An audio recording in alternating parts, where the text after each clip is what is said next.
Welcome to the Living the Dream podcast with Curveball. If you believe, you can achieve.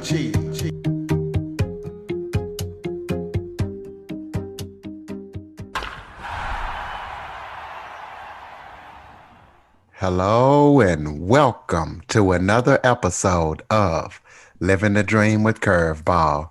I'm your host, Curveball, and today we're going to talk about perseverance because I am joined by Rustie Macdonald. She went from sexual abuse to domestic violence to jail and homelessness, but through all that, she became a multi-book author. So we're going to talk about that today. Rustie, thank you so much for joining me today. Thank you, Mr. Curtis. I am so grateful to be on this show, and I'm just really super excited to see where we flow. Absolutely. Why don't we start off by you kind of giving the audience a background about yourself, maybe telling us where you're from and anything else that you would want us to know. Well, it's really I originated from Kentucky in the Appalachia area, and I grew up on the east coast of Florida. I went to college in Vermont, and I built a house in Maine. And now I'm back on the west coast of Florida. So I did what I call the crazy eights. You know, you always go back to your roots for whatever reason, whatever season. And that's kind of the geography of my whole thing. Well, kind of start telling us about your story. How did you go from everything that you went through, start from the beginning, and just kind of take us through the timeline of things that you went through, and now you're a multi-book author, and we'll get to talk about your books, but just kind of give us the timeline and take us through everything from beginning. I will take it as quickly as possible because my timeline's really stuffed with amazing events. But I was born to a teenage woman in the Appalachia in a time period in which dark-skinned women, my mother was Cherokee, teenager, and Southern, it was quite the taboo. So she had quite a bit going against her. And she hitchhiked from Kentucky to Florida with me in tow. And she worked in the immigration fields, and she did squash and tomatoes and all the things that we take for granted. She did not start driving until she was like 30 or 40. So, it was just old school Southern. And she was not prepared, I don't think, to be a mother. There was a lot of abuse and a lot of neglect. And I don't think in her mind that was the case. I think she was being uber disciplinarian, but in the standards of psychology and all of those other things, it was extremely abusive. And then I was abandoned again at the age of 14. My birth father abandoned me before birth. And so at the age of 13, 14, my birth mother left me. So I went on the streets of Florida, and I ended up in foster care, and I ended up in like juvenile detention centers because in Florida, there's just not enough resources for kids. And then I ended up in Vermont because that's where my mother was, and Florida didn't want the responsibility of me, but I ended up in foster care up there, and so on and so forth. So I graduated college, I graduated high school, and I married a pretty horrific person. So then I spent the last 17 years of that time with a very toxic marriage, and the last 10 years of my life has been trying to detach myself from that toxicity. I'm back in Florida. I've written published 6 books, and 16 total is what I've written. I host an international podcast, as well as I tour around the world on TV and shows like yours to tell my story about what it's like to be shot, raped, and abused, and still have faith in humankind. So, what made you get into writing books? That's a lot of books to write. Most people don't even get their first book out. No, and it's not. And it's funny because my first book would not have, you know, translated into anything because of my own insecurities of being just not good enough. That's what you learn over the years of abuse. And I realized that you may not be grammatically correct, you may not be spell checky, you may not be, the perfect English student, but your voice is really powerful. And how you translate that is really powerful. So, we have great artists like Eminem and Run DMC, and, we have Adele. There's amazing people who utilize their voice and their story in a poetic fashion. And then there are individuals who can utilize that story in a grammatic fashion. And then there are individuals like me who are just like, hey, if you can't read it, that's cool, but somebody can, and they're going to resonate with that story, and they're going to, take that next step rather than kill themselves or give up. And that was kind of a huge emotional and mental hurdle to get over, that not everybody's going to like you. You can't save everybody. And those two keys to who I am as an individual and what I do, with the realization that I'm not going to be able to save everybody and I'm not going to make everybody happy, and I have to be okay with that.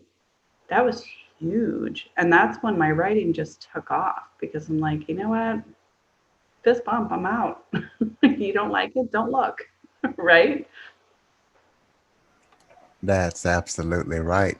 So, what got you over the hump with all the things that you went through with your rough childhood and your marriage? How did you right the ship and get everything okay, or did you have to seek professional help, or how did you make it through?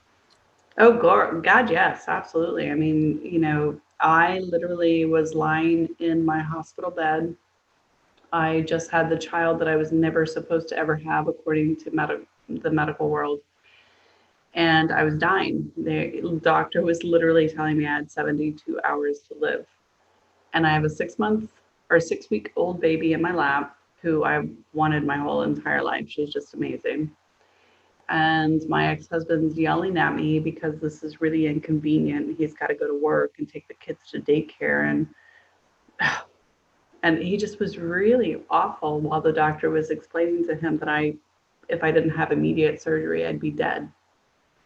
And so when everybody left, I cried, which is a normal human response. And I realized that I need to make choices. I need to make different choices in my life. And this is not the way I want to raise my daughter, the child that I've wanted forever. And this is not the way I would have wanted to be raised, with my personal backgrounds. And my daughter now is 15. She goes to college in the morning and she goes to high school in the afternoon. Her road is dermatology. That's what she wants to be.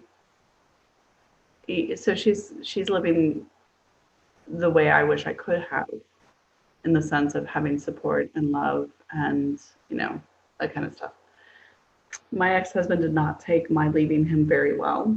And we've had the last 10 years of just a very tumultuous, nasty legal battle, because every time he can bring me into court, he does.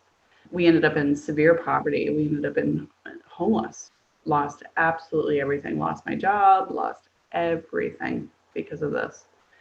And I still feel very strongly that one foot in front of the other is the only way you're going to get to wherever it is you're meant to be. And that's God driven, that's universal driven, Christ consciousness, whatever you want to call it, doesn't matter. But, you know, just one foot in front of the other, because they're going to come, they're going to test you, you're going to be tested. And if you're spicy enough, you're going to make it. So it sounds like your daughter's a very smart person. She might be then graduated from college by the time she graduates high school. She is. She's going to be a senior with her associate. Well, when she graduates high school, she will have her associate's degree. So she'll be a junior. for her bachelor's by the time she graduates high school. Now she's wicked smart, wicked smart. Well, So that's good. she's Sounds very like determined to not live the life that we've lived. And that's really, in kind of a harsh way. I'm proud of her because that's not the life I intended for her, but it was what happened. absolutely. So, are you doing anything to advocate for other women or to help other women that have went through similar traumatic situations like you have? And if so, what are those things? Because your message could save somebody's life, listening to this episode. Amen. And that's why I'm grateful for you airing me because it's very true. I actually am, I host my own podcast. I am on TV often on various networks around the world. And with my books are all about self esteem and building self esteem in kind of a gritty way. When you come from this life, it's very hard to think that everything's going to be mimosas and peaches because it's not.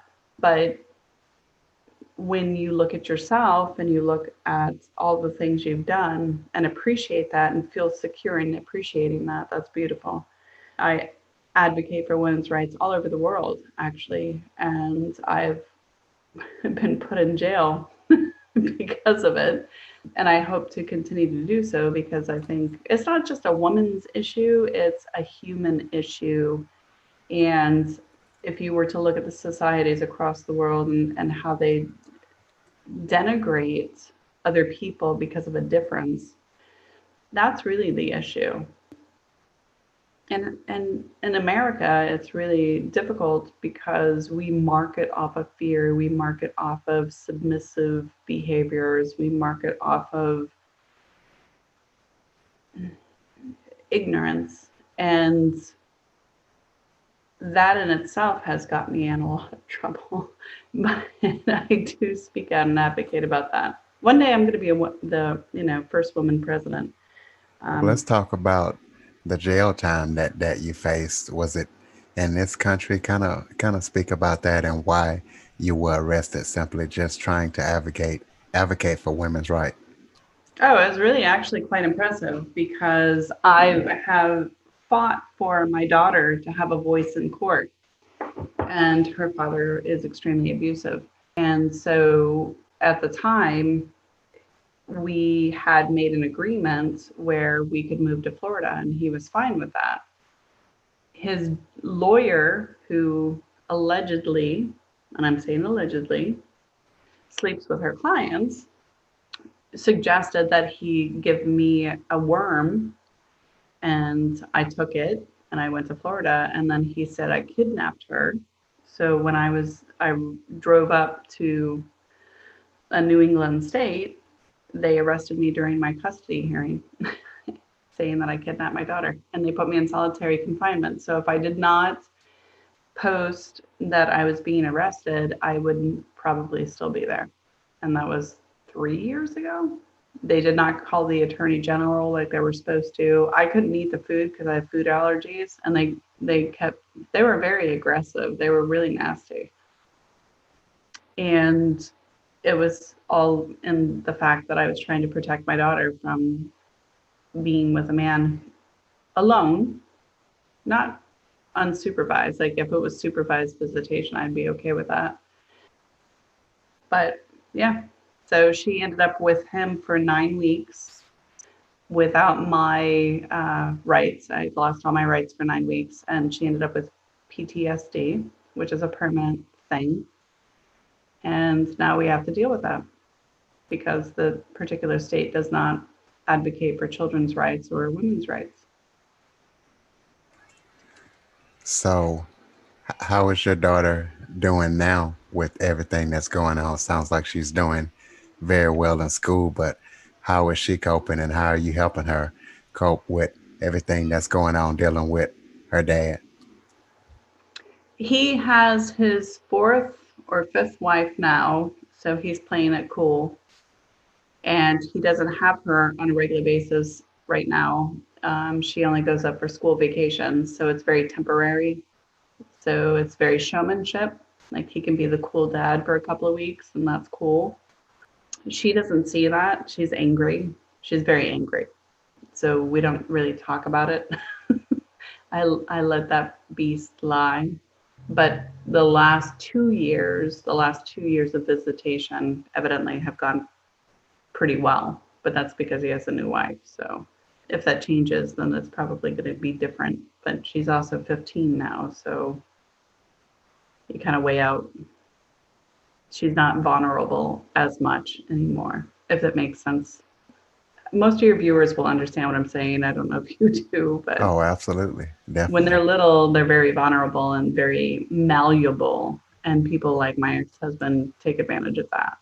But now that she's not so little anymore, now it's more of a manipulative game as to who's going to be the cooler parent, which I don't play. And she knows that. So it'll be interesting. I think she's safer now that she's older than she was when she was younger.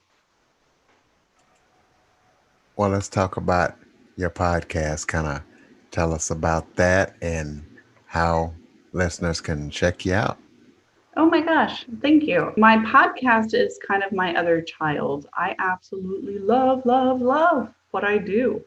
I get to travel around the world kind of like you do. I don't know where you are geographically, but I've been to New Zealand a few times this year. I've been to Spain a few times this year and Thailand and all these amazing places because of technology during a pandemic in which everybody has, you know, their own version as to how they're dealing with that. And every country has their own version as to how they're dealing with that. My podcast is just this place where I love to be. If I could do it 12 hours a day, I absolutely would. I get to meet the most amazing people who do, oh, they just do amazing work. And they come from places where it's really hard. I've had mothers who have had arguments with their child, and the child got into the car to drive to the 7-Eleven, and that they ended up dead between the argument and 7-Eleven, which is like a block. And how do you cope with that? How do you deal with that? How do you get out of bed?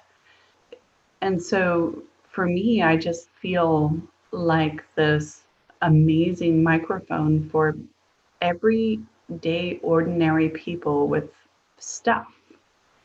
And unpackaging that stuff is a present to me because how beautiful, how vulnerable, how amazing that you're continuing to move forward in your tragedy. And I've always been like that. Even when I was 3 years old, I would collect food for the people in the same poverty line that we were in collecting food. I never realized how poor we were. I did realize how everything else was poor.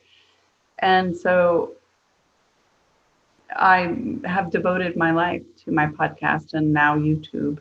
And it's really to shine the light on the regular, everyday people, not the superstars, not the people who have bazillions of dollars.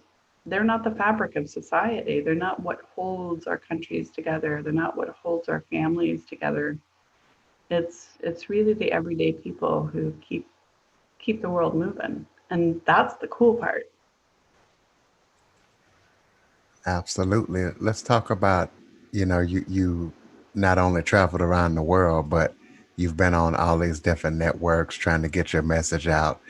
Talk about what that's like and some of the networks that you're on, and maybe when the next time you're going to be on. So if people want to watch you, they can.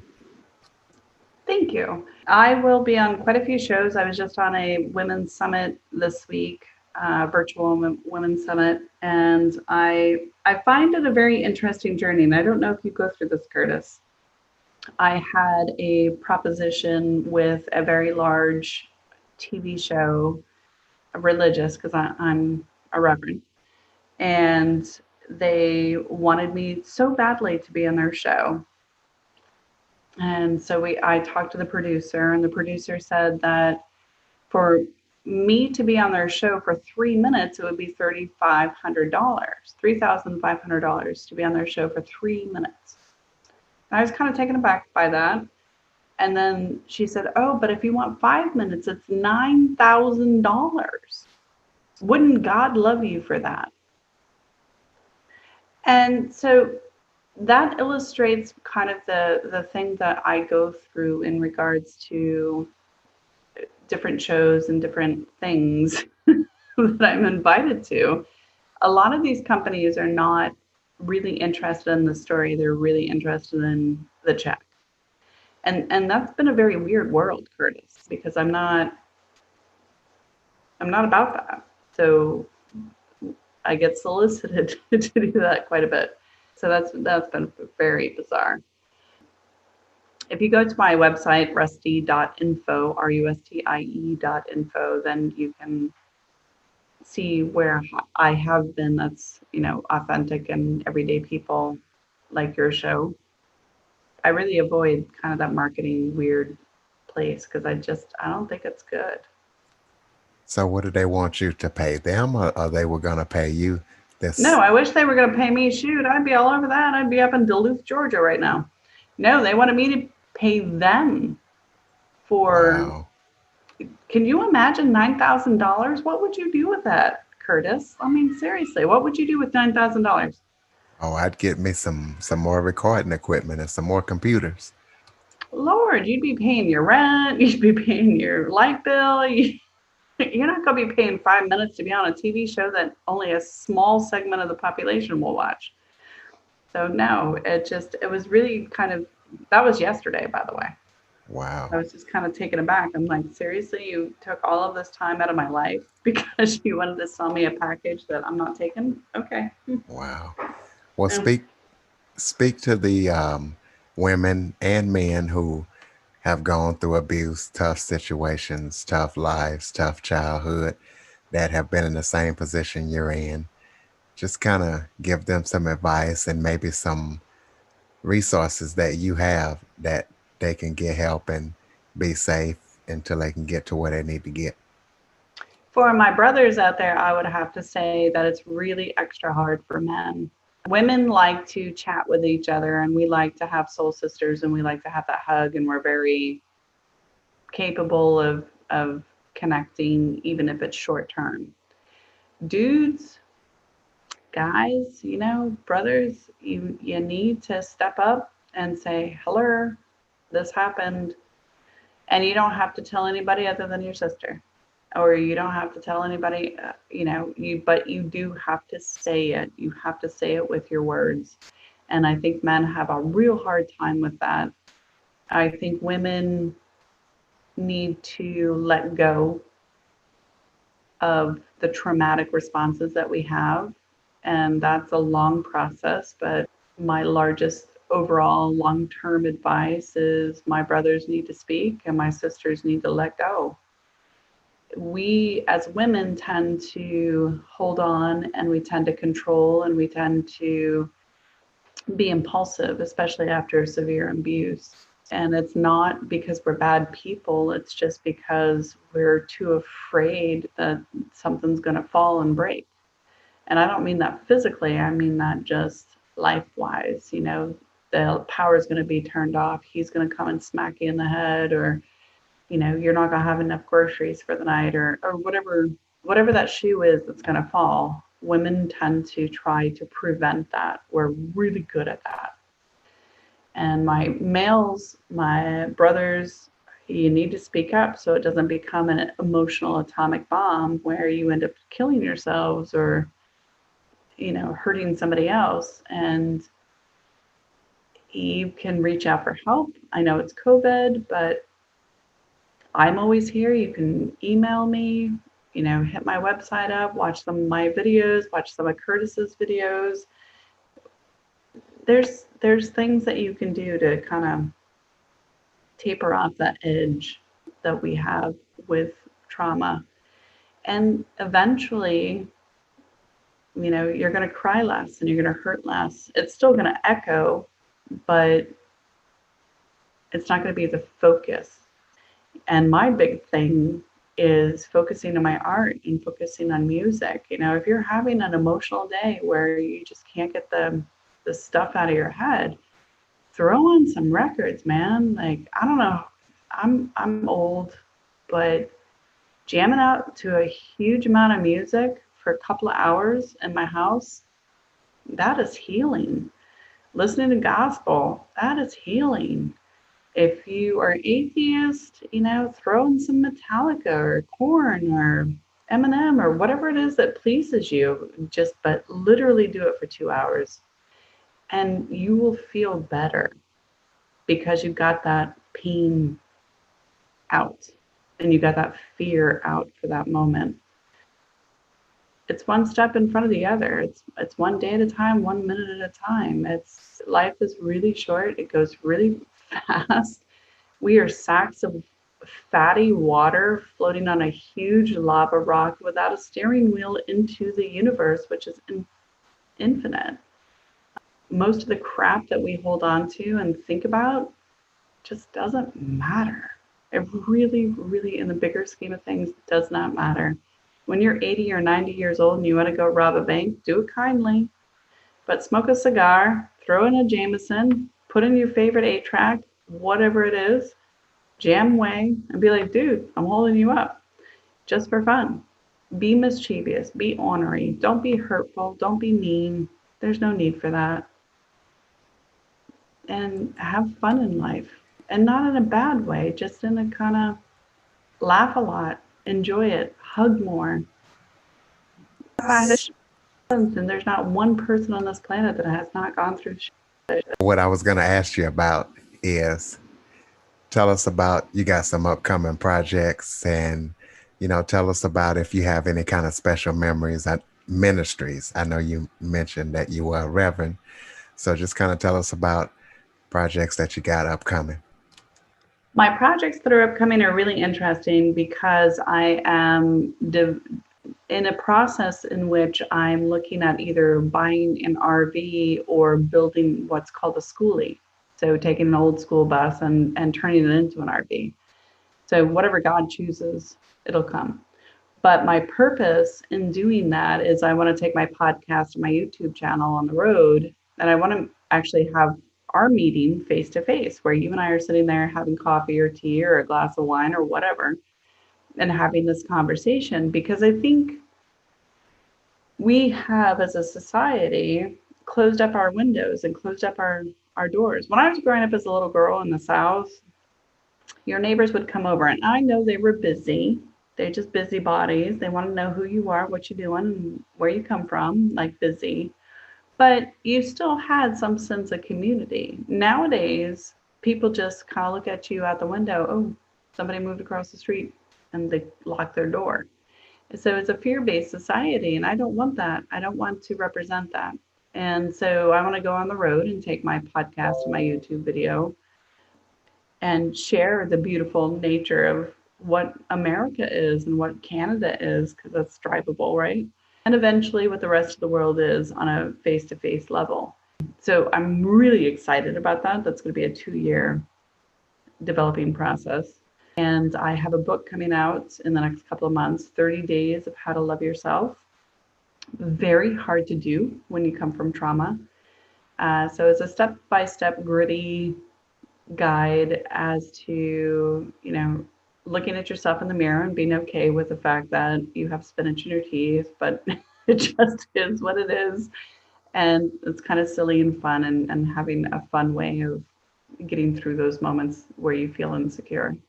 And I start my podcasts again. I'm doing a 52 series podcast, YouTube podcast of people around the world talking about what lifts them up, what makes them tick. We all tickle our Karen switches, right? Like we all get that little tickle where we're like, oh, I'm gonna flip my switch. But there's another switch that we have. We have kind of that switch that gets us up out of bed, and that switch that keeps us living, even if it's dark. And that's the part of people I want to know, because that's the tender part, that's the compassionate part and the loving part. So that's coming up. I start next month recording those so that the summer and fall are going to be jam packed with amazing people across the world. Sounds like my listeners have a lot to be looking forward from you. Give Yeah. out your contact information again, your social media links, your website again, so people can connect with you. Thank you, Curtis. My I make things really easy because we're so busy. It's rustie.info. So all my links are there. The ladies summit that I just did, it was a 3-day summit on empowering yourself to get out of your own way, because we do that. We get in our own way. That's currently happening right now. A beautiful summit. There's quite a few of us that are speaking about different ways to challenge yourself, to better yourself. And right now, it's a beautiful time because, well, it's COVID. And most of us are under some form of lockdown, whether it's 100% or 20%, but we're still not at full capacity. So, what are you doing with your time? Let's do this. Let's get good, right? So, rustie.info. That's it. Curtis, you have been a blast. Well, I definitely try to be. I tell people that the podcast is not about me, it's about the guests and telling their stories so they could teach and motivate and inspire others. And speaking of that, do you have any final thoughts that you want to leave the listeners with? I think my favorite word that I could chew on as an author, as a mother, as a woman, as a preacher is perspective. So instead of judging or looking at somebody with coward eyes or the crow's look, Southern people know what that means. Step back and see them differently. Just try to see them from your perspective. The world is really a beautiful place. It's really amazing. And we're fed a lot of garbage. It's not necessarily true. If you're willing to turn off the TV for 21 days and turn off your social media for 21 days, I'm telling you, you will be healed. It's a different world. And letting go of that stuff. Toxic people are only going to make toxic people, and you don't want to be a part of that. You really want to be a part of the good stuff and the volunteering stuff and the stuff that makes children smile and husbands laugh and wives feel proud and aunties and uncles, feel like they can step into their day. And TV is not good and social media not necessarily good, but choose it wisely. But focus on yourself and happiness and jokes. I'm telling you, whatever kind of joke you like, if you can do that 3 times a day, morning, lunch, and dinner, tell yourself a joke, find a new joke, lighten your heart. This whole experience would be so much better for everybody. Ladies and gentlemen, Rustie Macdonald. Rustie, thank you so much for joining me today. Curtis, thank you so much for having me. Absolutely, my pleasure. And listeners, please be sure to subscribe, rate, review, and share after listening. For more information on the Living the Dream podcast, visit www.djcurveball.com. Until next time, stay focused on living the dream.